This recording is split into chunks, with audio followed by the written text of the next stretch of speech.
더 나가서 가장 복음을 전하기가 힘들긴 한데 어른들에게도 우리는 복음을 전해야 됩니다. 모든 어른들에게도 복음을 전해야 돼요. 누구에게나 어떤 분에게나 다 복음이 필요합니다. 물론 어른들이라고 하는 것이요, 세상에서 때도 묻고 찌들었고 인생이 고집스럽고 편견으로 가득 차 있습니다. 이 편견도, 그리고 세상에 좋지 못한 모든 습관들도 어때요? 우리가 어른들이 다 가지고 있다고 하지만은 그런 사람들에게도 우리는 포기할 것이 아니라 복음을 전해야만 합니다. 그래서 어른들은 때로는요, 강권함이 필요해요. 강권함, 자극적인 것이 필요합니다. 왜 그래요? 우리 예수님도 그랬어요.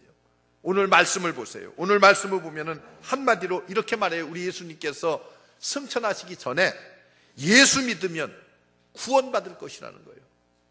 복음을 믿으면 구원받고, 그리고 너희가 천국에 갈 것이다. 그런데 반대로 복음을 믿지 않으면은, 예수를 믿지 않으면은 정죄를 받을 것이다. 바꿔 얘기하면은 지옥에 갈 것이다. 그런 말이에요. 이 말은 우리 예수님께서 우리에게 전도하는 방법을 아주 잘 가르쳐 주시는 그런 말씀입니다. 가장 좋은 전도 방법, 어떤 게 가장 좋은 전도 방법입니까? 전도는요, 복음을 그대로 전해주는 것이 가장 좋은 전도 방법입니다.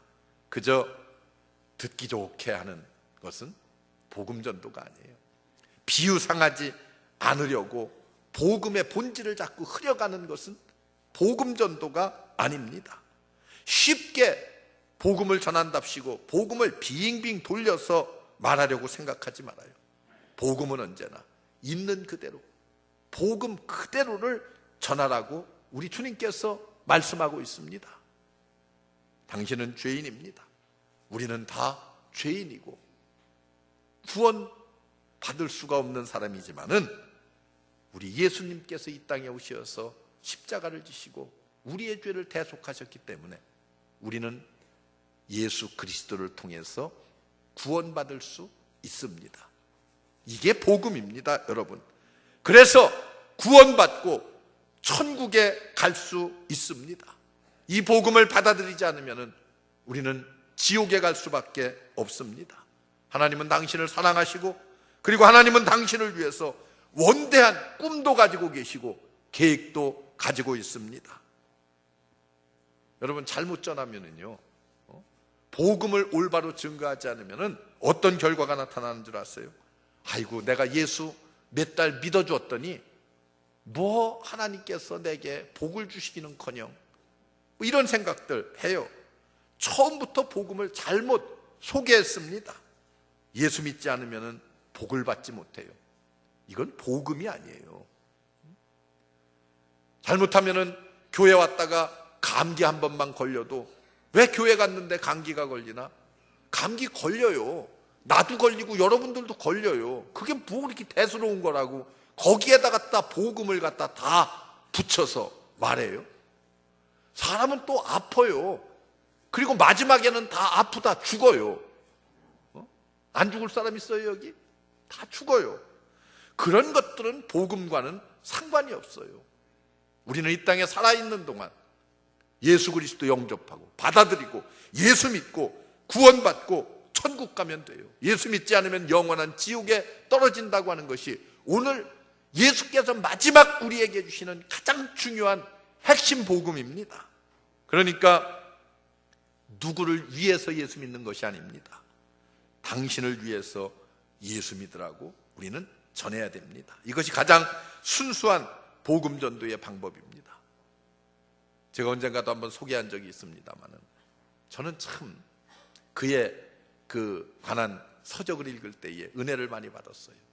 최봉성 목사님이라고 하는 일제시대의 최권능 목사로 주로 많은 사람들에게 알려진 목사님입니다. 감리교회 목사님인데, 이분이 하루는 전도를 나갔어요. 시골에서 소를 몰고 이제 지게를 지고 그렇게 가는 어떤 농부에게 복음을 전했어요. 그분의 복음 전도의 메시지는 항상 그거예요. 예수 천당, 불신 지옥이라는 거예요. 요즘 이단들이 이걸 너무 잘 써먹어가지고 아주 피곤해. 이 좋은 구절을 이단들이 자꾸 엉뚱하게 써먹어요. 그래서 그날도 소리를 질러서 지나가는 농부에게 복음을 전했어요. 이 농부가 깜짝 놀랐어요. 그리고 소까지 깜짝 놀래가지고 소가 펄쩍 뛰는 바람에 이 농부가 넘어졌습니다. 지게를 지고. 그래서 그냥 넘어져서 뭐 안 다쳤으면 다행인데 불행하게도 또 다리가 부러졌어요. 집에 와서 기부술을 하고 누워있으니까 이 농부의 마음에 어떻겠어요? 원망, 욕설, 그 정신 나간 목사 때문에 내가 이렇게 다리가 분질러져 가지고 이 바쁜 농번기에 누워있다 보니까 얼마나 속이 상하겠어요. 화가 나겠어요. 그런데 여러분 보세요. 그 목사님을 그렇게 욕을 했는데 그날 밤부터 잠만 자려고 누우면은 귓전에 들려오는 소리가 있어요. 예수 천당이라는 소리. 불신 지옥이라고 하는 이 말이 자꾸만 들려옵니다. 눈만 감으면 꿈속에서도 이 말이 떠올라요. 결국은 이 농부가 주님 앞에 나왔습니다. 그리고 그가 후일 간증을 해요. 이 복음의 메시지가 나를 구원했다고 간증합니다. 오늘 현대인들이 어떻습니까? 천국과 지옥을 유치하게 생각해요. 요즘 목사들이 요즘 목사님들이 무슨 천국 얘기를 하고 지옥 얘기를 합니까? 유치하게. 그런 사람들이 있어요. 교회는 그저 수양을 닦기 위해서 예수 믿고 윤리적으로 도덕적으로 목사님께서 좋은 말씀 들려주시니까 그저 좀 귀를 즐겁게 하고 그렇게 하려고 교회 나온다는 거예요. 여러분, 그런 신앙 속에 무슨 깊이가 있겠어요? 거기에 무슨 생명이 있겠습니까? 윤리 도덕이라고 하는 것은요, 물론 기독교가 그걸 방치하는 건 아니에요. 그러나 여러분, 윤리 도덕은 학교에서도요 수없이 가르칩니다. 그러나 여러분, 교육이 사회를 바로잡아요. 여러분, 옛날에 우리가 대학 갈 적에는 시골 동네에 대학 가는 아이들이 그렇게 많지를 않았어요. 그런데 요즘은요 다 가요. 공부를 잘해도 가고 못해도 가고, 뭐 학교에 차이는 있을지 모르지만 누구나 다 가려고 맘만 먹으면은요 수능을 안 봐도 가. 이런 세대에 우리가 살고 있습니다. 그러면 이렇게 모든 사람들이 대학 교육까지 받고 그랬으면 이 사회가 안정되고 편안해지고 그래야 되는 거 아니겠어요? 그런데 여러분 어떻습니까? 점점 더 악해집니다. 점점 더 삭막해집니다. 이게 여러분 현실 아니겠어요? 사람이 죽을 병에 걸리면은 사람들은 어떻게 해요? 저 사람이 상처받을까 봐서 쉬쉬해요. 쉬쉬. 그러나 저는 그러지 않았으면 좋겠어요. 좀 잔인한 것 같아도 분명하게 말해줄 필요가 있어요. 의사 선생님의 말에 의하면 당신은 3개월밖에 살 수가 없습니다. 하나님께서 고쳐주시면 얼마나 감사하겠습니까? 그러나 설령 하나님께서 고쳐주시지 않는다 할지라도 남은 3개월 잘 준비해서 천국 가야 되지 않겠습니까? 여러분, 이런 분명한 메시지를 들려줘야만 됩니다. 천국에 갈 준비가 필요합니다. 젊은이면은 신앙이 더욱 돈독하고 다져져서 준비하고, 노인이면은 준비하고 기다리다가 주님 만날 준비를 해야 되지 않겠어요? 하나님 부르시면은 언제라도 자신감 넘치게 그렇게 갈 수 있어야 되지 않겠어요? 쉬쉬하다가 가장 좋은 시기를 놓치게 된다면 어떻게 하겠습니까? 오늘날 많은 남편들이 부인 신앙생활하는 거 못마땅하게 생각하는 사람들이 많아요. 그래서 핍박도 해요. 그리고 회유도 합니다. 그러다가 또 나오기도 해요. 그런데 이렇게 회유해요. 야, 나 교회 이러면 나가겠다. 한 달에 2번은 내가 교회 따라 나가 줄 테니까 2번은 그럼 나랑 같이 뭐 놀러도 가고 등산도 가고 뭣도 하고 뭐 이렇게 하자. 여러분, 그게 뭔 줄 아세요? 사탄이 가장 좋아하는 방법입니다. 그게 뭔 줄 아세요? 그걸 우리는 신앙 고사작전이라고 그래요. 신앙 고사작전. 사탄이 가장 잘 쓰는 방법이요. 당신 주일날 1시간만 빨리 갔다가 집에 와. 그렇게 말해요. 그런데 여러분 어때요? 주일날 잠시 교회 갔다가 그냥 얼른 집에 돌아오면은 신앙이 무럭무럭 자라겠어요? 신앙이 자라지 못합니다.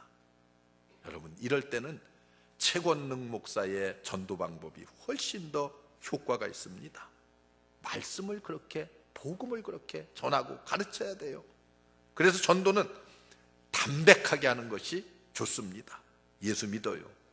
안 믿으면 당신은 지옥 갑니다. 얼마나 간단해요. 처음에는 비웃어요. 그러나 언젠가 자신을 되돌아볼 수 있는 조용한 시간이 그에게도 찾아옵니다. 그럴 때에 마음속에 자기 부인이 하던 말이, 지옥 간다는 말이 마음을 울릴 거예요.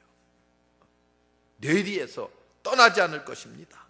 하나님께서 또 그냥 두시지 않아요. 눈만 감으면 당신은 지옥 간다는 소리가 아마 그 사람의 마음을 사로잡을 거예요. 여기에 한마디 더 하면 좋아요. 이건 전도는 아닌데, 다음에 늙어서 서름 받지 않으려고 하면은 예수 믿는 게 좋을 거예요. 이렇게 한마디 덧붙이면은 더 효과가 있을 것 같아요. 예? 여러분 어떻습니까? 남자들은요 다 똑같아요. 남자들은요 여자가 강하면은 남자는 약해집니다. 이게 상식이요, 상식. 누구나 다 마찬가지예요. 그렇다고 해서 오늘부터 가가지고 그냥 맞붙어서 복음 전한다고 싸우라고 하는 그런 말이 아닙니다. 복음을 강하게 대하라는 거예요. 자꾸 움츠려서 복음의 진가는 다 어디 갔는지 없어지고 엉뚱한 말로 우리 교회 가봐. 목사님이 참 잘생겼어. 우리 교회 가봐. 점심이 참 맛있어. 카페에 가면은 커피가 얼마나 맛있는지 몰라. 한잔 하러 가. 이건 전도가 아니에요. 예? 그걸 전도라고 착각하면 안 돼요. 복음은 확실한 것입니다. 천국이 확실하고 지옥이 확실하고 구원관이 확실합니다. 그런데 이 확실한 복음을 갖고 있으면서 왜 그렇게 자신이 없어요? 전할 때는. 여러분 왜 그런 줄 아세요? 왜 자신이 없을까? 부활의 확신이 없어서 그래요. 부활의 복음에 대한 확신, 자신감이 있어야 됩니다. 예수님의 제자들이 그랬어요. 예수님과 3년 동안 같이 다녔어요. 물이 포도주가 되게 하는 것도 보고 죽은 자가 살아나는 것도 봤어요. 그렇잖아요. 앉은 베이가 일어나는 것도 봤어요. 그런 놀라운 능력들을 눈으로 다 봤어요. 예수님께서 행하시는 것을. 그런데도 예수님이 잡혀가고 십자가에 달려 돌아가실 적에는 어떻게 했어요? 다 도망갔어요. 다. 어디 갔어요? 이 사람들 다. 예? 멀찌감치서 예수님이 어떻게 되는가? 나도 저렇게 되지는 않을까? 두려운 마음 가지고 있었습니다. 그런데 예수님이 죽고 사흘 만에 부활하셨어요.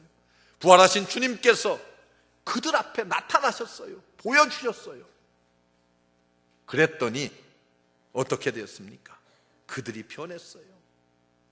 그렇게 무서움을 타고 그렇게 두려워하던 저들이 복음 들고 담대히 나가요. 그들이 전한 복음이 무엇이에요? 십자가의 복음, 부활의 복음이었어요. 베드로가 전한 복음의 메시지의 내용이 바로 그런 것이었습니다. 목숨을 걸었어요. 그래서 여러분 예수님의 제자는 다 어떻게 됐어요? 12명이 다 순교했습니다. 순교했어요. 가룟 유다는 그냥 죽고 새로 뽑은 마띠아까지 다 순교했습니다. 여러분 그런데 한 사람 순교하지 않은 사람이 있어요. 사도 요한. 사도 요한은 마지막에 반모섬이라고 하는 조그만 섬에, 저 그리스에, 오늘날 가면 그리스에 조그만 섬이 하나 있어요. 이 섬으로 유배를 당했어. 그곳에 가서 마지막 말년을 기도하다가 죽었습니다. 그래서 이 요한을 우리는 살아있었지만은 살아있는 순교자라고 그렇게 말해요. 그래서 12명의 제자가 다 순교했다고 말합니다. 이런 담대한 용기가 어디로부터 나왔어요? 복음이 있었기 때문에, 부활의 복음이 그들을 사로잡았기 때문에 그들에게 어때요? 힘이 생겼어요. 용기가 생겼어요. 목숨 걸고 전도할 수가 있었습니다. 복음은 분명한 것입니다. 복음은 양보할 수가 없습니다. 복음은 하나님께서 우리에게 주신 가장 위대한 축복입니다. 이 복음 믿는 사람은 구원받고 천국에 갑니다. 이 복음을 거절하고 믿지 않으면 정죄를 받고 지옥에 갈 것이라고 성경은 말하고 있습니다. 이보다 더 분명하고 명확한 심판이 어디에 있겠습니까? 이것은 주님의 명령입니다. 우리 주님께서 마지막 승천하시기 전에 우리를 향하신 주님의 부탁입니다. 아직도 우리는 어때요? 전도를 망설이고 있습니까? 전도는 우리가 평생 해야 될 사명입니다. 부활하신 주님께서 우리를 향해서 지금도 이 메시지를 들려주고 있습니다. 사랑하는 성도 여러분, 이 부활신앙으로 부활의 복음 들고 나아가서 전도해야만 합니다. 전해야지만이 내가 삽니다. 전도해야지만이 우리의 가정이 삽니다. 전도해야지만이 이 민족이 살아날 수 있습니다. 우리 모두 위대한 복음 전도자들이 되시기를 주의 이름으로 축원합니다. 기도하겠습니다. 은혜로우신 하나님 감사합니다. 우리를 불러주시고 하나님의 귀한 일꾼 삼아주신 것 감사합니다. 위대한 복음 전도자들이 다 되게 하여 주시옵소서. 예수님의 이름으로 간절히 감사하며 기도하옵나이다. 아멘.